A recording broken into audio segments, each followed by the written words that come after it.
Dear listeners, in this audio, the speaker will shed light on who Ram truly is, not merely as a historical or mythological figure, but as a living expression of consciousness. We will discuss what unfolded in his life, what stayed within him, how awareness dawned and stabilized on him, and what actually transpired that made him what he was.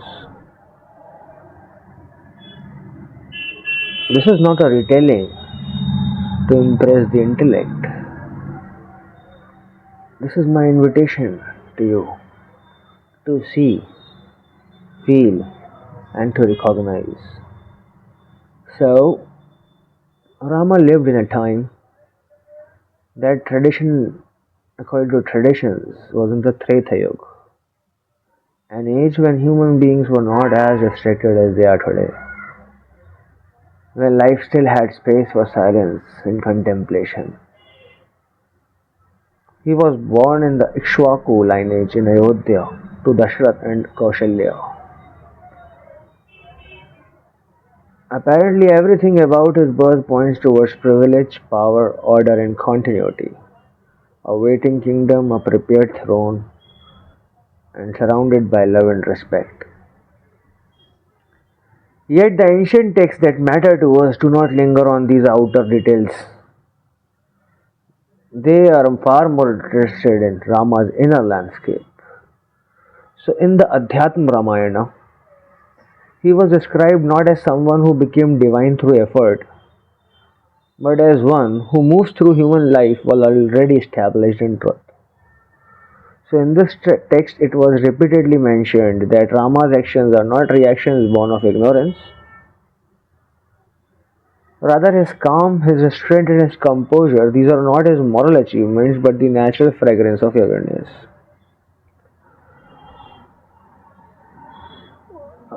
When I went through Yoga Vasistha, I have read that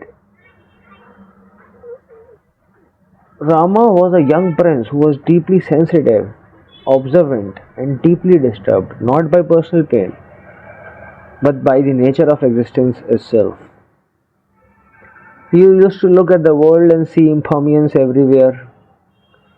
He could notice the youth aging and the pleasure getting dissolved over time and ambitions collapsing into dust.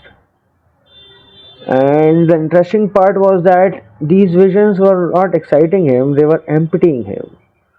So Rama said to sage Vashisth that the world appears to him like a long dream, which repeats itself endlessly with beings running after pleasure and fleeing pain, without ever understanding that mind has created both. When he was talking about it, he was talking about the body as fragile, relationships as unstable, and power as momentary. And it was not a philosophical speculation, it was direct seeing by him. So Yoga wishes to make it clear that Rama's dispassion and his vairagya was not borrowed from scriptures, rather it arises from his observations. He saw clearly and saw itself brings and what he saw in itself bring achievement. This is very important for those who listen because it literally shows that awakening does not require a belief but it rather attention. You need to be attentive to be aware. So the sage Vashisth responds when Rama said all that, sage Vashisth responds not by correcting him but by deepening his insight. Vashisth explained that bondage and liberation are not events in time but are movements of the mind. He told Rama that the world appears as real as long as the mind projects it, and when we'll understand the mind, world will be seen in a different light. And this is not denying or rejecting, and it is no longer binding. So again and again Vashisth emphasizes that consciousness is already free, and the suffering comes from misidentification. So Rama listened with total presence. He did not argue, he does not accumulate any concepts, and that text repeatedly shows him falling into long silences. as if something ancient is being remembered rather than learned. At one point, Rama expresses a realization that is central to the meditative process. He acknowledged that when the mind is agitated, the world appears chaotic, and when the mind is quiet, the world loses its grip. He sees that happiness and sorrow do not belong to events but to interpretations. And although this is not yet a fully stabilization, but it is a clear insight. So when the dialogue processed, the Yoga Vasistha revealed Rama and directed him towards what we will call Sahaj Samadhi, that is natural effortless awareness. In this state, he is no longer pulled inward or outward, and he understands that action can happen even without ego, and stillness can exist even without movement. Stillness can exist even in movement. So this understanding does not make him withdraw from life, rather it prepares him to enter it fully without losing himself. So when Rama returned to worldly life, in the Adhyatma Ramayana shows how this inner realization expresses itself outwardly. When his father is bound by a promise and Rama is asked to abandon the throne and go into exile, there was no inner resistance in him. He does not suppress any disappointment, because disappointment simply does not arise in him. In a way, it would have arisen in an egocentric mind. He saw the situation as a movement of dharma and not as a personal loss. And this is a very crucial point. That Rama's obedience was not submission, it is freedom from personal agenda. He was not sacrificing happiness, he was not postponing fulfillment, he was already complete. And therefore life can move him without disturbing him.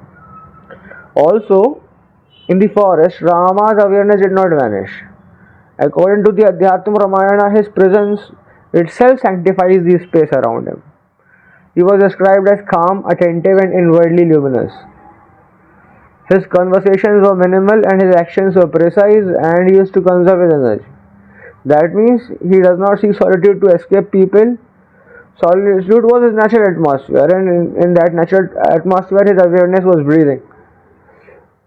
In the Ananda Ramayana, there was another dimension to it. It emphasizes that Rama's inner state is not a dry or austere state. That means there was joy in it, there was excitement in it, not pleasure, but deep contentment.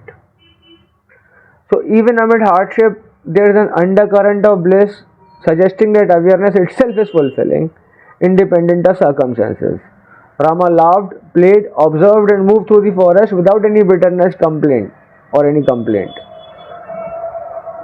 So, when there was a moment of separation when Sita was taken, this event is also very misunderstood.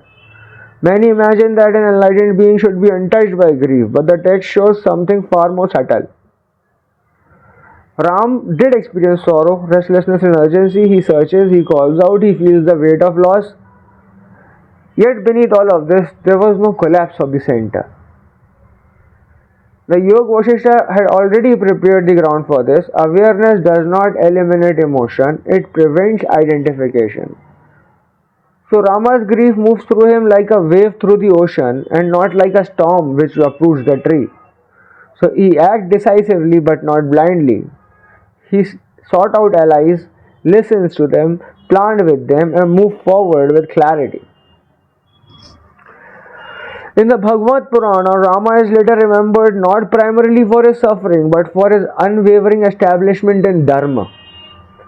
His actions are portrayed as expressions of cosmic order rather than personal struggle.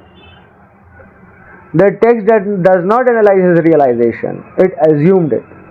Rama is treated as one whose inner alignment is so complete that his very presence restores balance. When Ram confronts Ravana, the encounter is symbolic on many levels.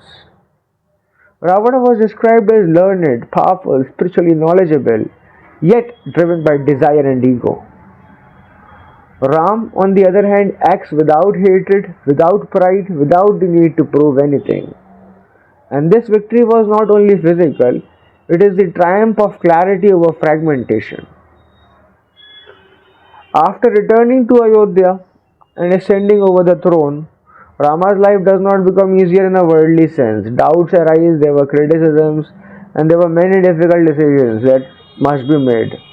And again, Rama did not act from personal comfort. He acted from a place of alignment with what he perceived as truth, even when it cost him emotionally.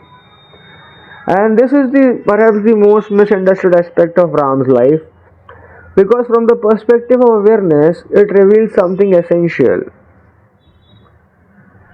And that is, enlightenment is not about choosing pleasure, it is about freedom from self centered choice. Rama did not cling to image, reputation, or even personal happiness.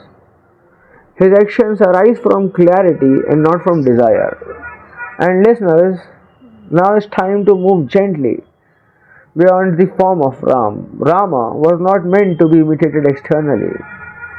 His clothes, customs, historical setting, these are irrelevant. What matters is the state of consciousness from which he lived.